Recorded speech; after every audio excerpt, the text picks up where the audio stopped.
I'm back. I'm actually going to be deviating from any legal topics or legal issues, or maybe I'm not. It depends. This is more of a business post, which are my favorite. So I'm just going to go ahead and dig in. I actually saw a very interesting post on Facebook the other day. Basically, one of my Facebook friends asked why a lot of minority or specifically African American run businesses have poor customer service. This particular person felt slighted by the business owner and vowed basically never to come back to the business, which I feel is completely unfortunate, but I completely understand their point of view.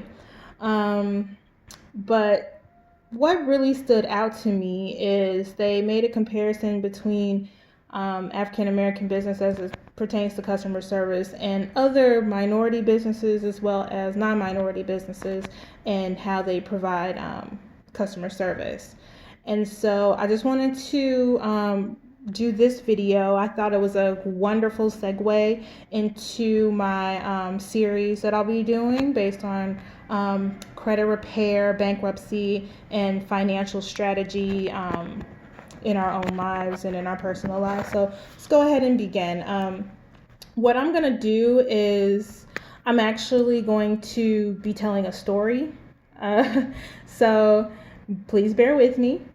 And hopefully by the time we're done, things will be a little bit more clear. So here's a story.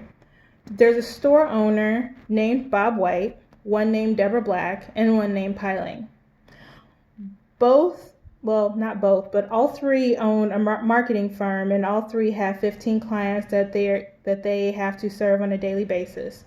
Bob White is from an upper middle class family. His parents own their own home, which they passed down to Bob. Bob, before making his way into the entrepreneurship realm, used to work for Microsoft and earned $150,000 a year. It's a really good job. He has a 401k, a savings, a pension. He's been able to afford and buy his own home as well, and even has money left over to travel, invest in stocks, bonds, and mutual funds. He goes to his local bank. He asks for a $30,000 loan to start his new business. And of course, he is immediately granted that. He has great credit. He has plenty of collateral. He has no problem getting the loan for his new startup. He's also given a generous line of business credit. And in my series, I'll be going into business credit, business loans, and all that. But for right now, let's just stick to this. This business credit and the collateral and the loan basically allow Bob to hire both Tom and Jeff. Tom is a full-time customer service representative for Bob's marketing firm, and Jeff handles other back-end information, back-end duties, such as client relationship, business, and financial issues for Bob's firm. These two guys allow Bob to focus on his business, its success, its creativity, and growth. Now, what we're going to do is we're going to go ahead and move on to Deborah Black. She grew up in a low-income household. Her parents never owned property. I know that resonates with a lot of people. It resonates with me. She has a ton of student loans. She went to college, very well educated. And due to not having many connections in the community, not a lot of, come from a highly educated background or anything like that, but was able to sacrifice to ensure that she received an education and did whatever she could to get by. She owns a ton of student loans.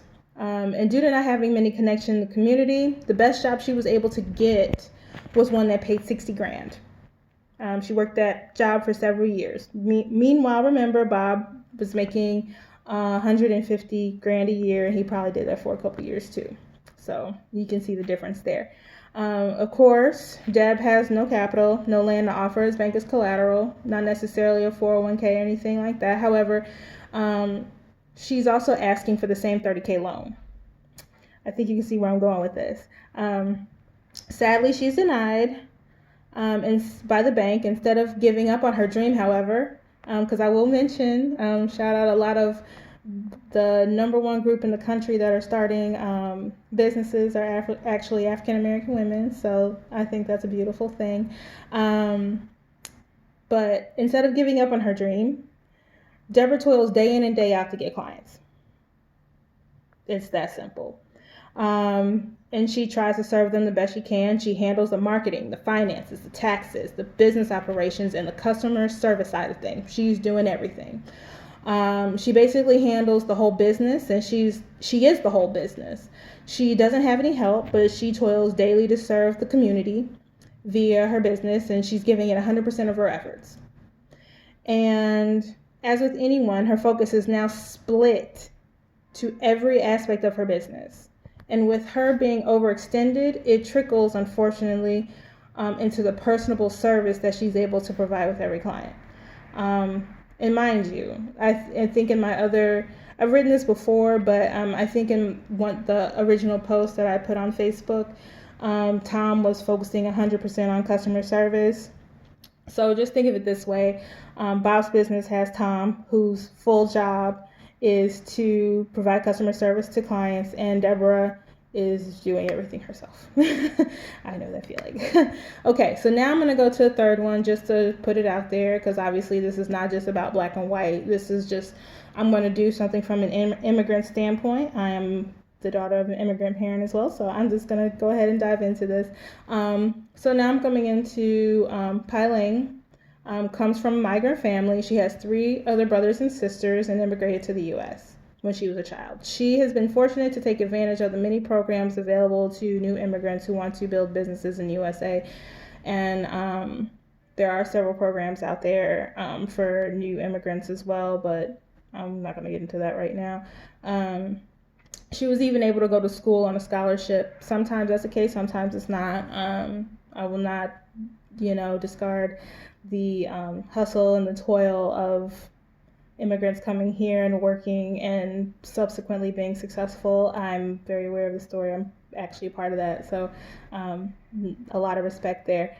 But anyway, let's say she didn't even bother applying for a business loan because she has her brothers and sisters.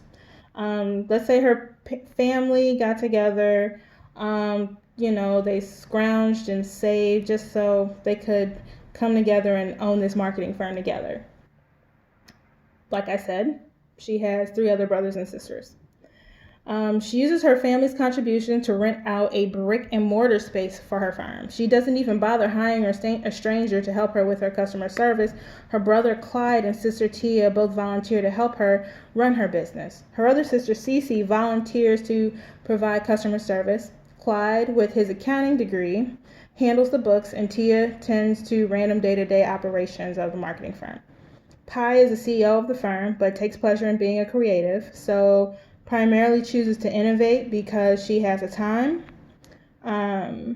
which ultimately allows her to expand her business not only quicker than Deb, but sometimes has even resulted in her firm being number 1 in the marketing area, just barely beating out Bob's firm. Now, let's all revisit. All 3 firms have 15 clients. I'll just handle all this in terms of math, just kind of for time purposes. It's getting a little long. Bob, Tom, Jeff, for the first firm, those are the efforts of 3 people. Let's go 3 over 15 means that 20% of the business efforts can be freely spent on just providing customer service to Bob's clients. Let's not forget 100% of Tom's focus is the clients themselves and providing customer service. So the quality is more than likely going to be better. But among 3, 20% of the entire business for Bob's business can be devoted to providing good customer service for the client. Deborah is 1 person serving 15 clients, which means, unfortunately, that only 7% of her time and business efforts can be freely spent on just providing customer service to her clients. Okay, Pai she has 4 people. She may not even be paying them. But conservatively, if we're just doing the math, 26 to 30% of her time and business efforts can be freely spent on just providing customer service to her clients. That's just the math. Okay, so I understand that Deb is busy. She has a lot on her plate. But for those that are wondering when she finally does pull herself up and she's able to hire someone, sometimes in the African American community, the service is still pretty bad. I can explain this. It's pretty simple, actually. So let's say it took 3 years. We look in 3 years into the future. All three companies have had the same success, or some success, not the same success, obviously, because we're starting from different areas. Bob has expanded to hire another two people, Dave and Mike. Both Dave and Mike are childhood friends of Bob, so is Jeff and Tom. Because Bob has such a great few years of innovation and expansion, he was able to not only increase the salaries for Tom and Jeff, but he was able to offer both Dave and Mike salaries of $80,000 for the first year. An expense of $160,000 is what that $80,000 is on the payroll. So that's what Bob is, at the end of the day, going to be paying for these two extra people. But Bob is happy to pay because the firm feels like a family. He wants everyone to reap the fruit and enjoy their job. Everyone works at Bob's company because they want to, and because they're passionate about the firm, and also the money and benefits are great and they don't want to lose the opportunity. Let's look at Deborah. She's also enjoyed some success, but probably not the same because she's been doing everything by herself. She's tired, but she's able to finally afford. She's had some success. She can't afford necessarily to pay both two new people $80,000 because let's say she's only had, from her efforts, she's only had a minimal or slight business increase. So let's say $80,000 she's made to be able to add to the payroll, which means she can hire two employees for $40,000 or one employee for $80,000. Remember, for Bob's company, he's paying one person $80,000. Deb, she can afford two, but would have to pay both of them $40,000, or she can only afford one of Bob's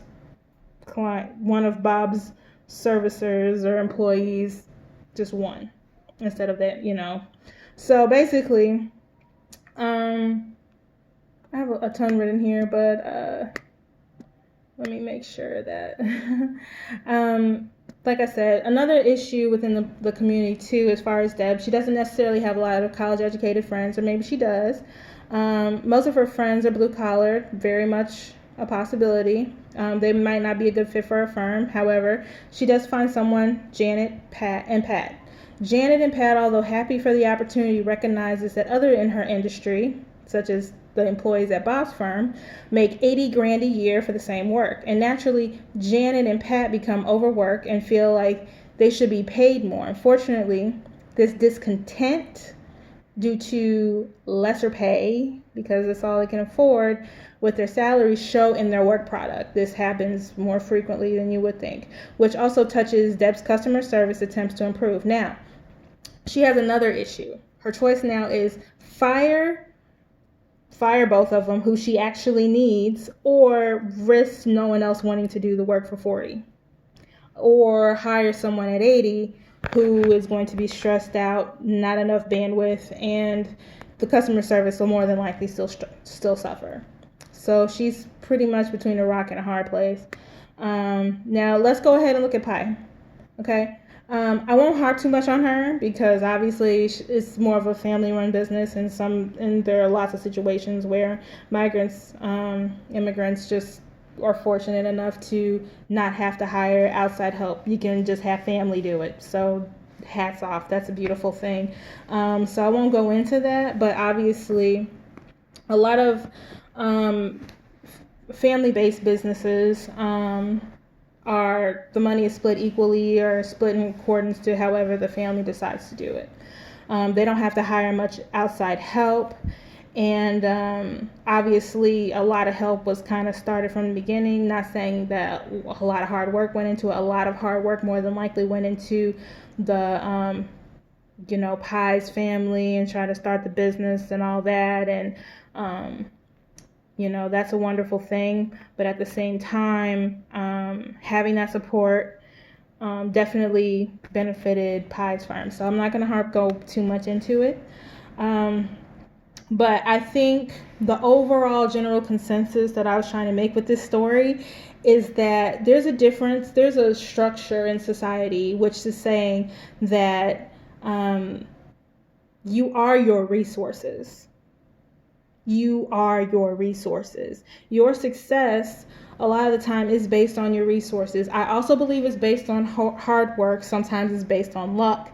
But when you are born with certain resources, or you are provided certain resources from birth, whether that be brothers and sisters with a hard work ethic, or whether you're blessed with a well-to-do family, even if a lot of people only consider them middle class. Middle class has a lot of benefits to it, as opposed to going at it alone. Poverty is more of a lone tactic. It's more of just, you have to do everything, and every problem that arises is yours. There is no one to get in front of it and really wipe away issues. So yeah, I think it pretty much goes and speaks for itself. So if anyone has any questions, and again, this probably hasn't changed your mind, or maybe it has, to a little bit of insight into different businesses, but in society in general, and the infrastructure and a lot of that. But if anyone ever has any questions, I am more than happy. This is just like a brief story run through, but I'm also very much the type of person to say, hey, support African American owned businesses, support minority businesses, support businesses in general, especially during the coronavirus. However, I just want to just put it out there that next time you go into a small business, whether it's run by a minority or an African American, and you're not quite getting the service that you believe you would get from another place, just think of this story and just try to be kind and patient. I hope everyone has a wonderful day, and I hope that you learned something from this. Bye.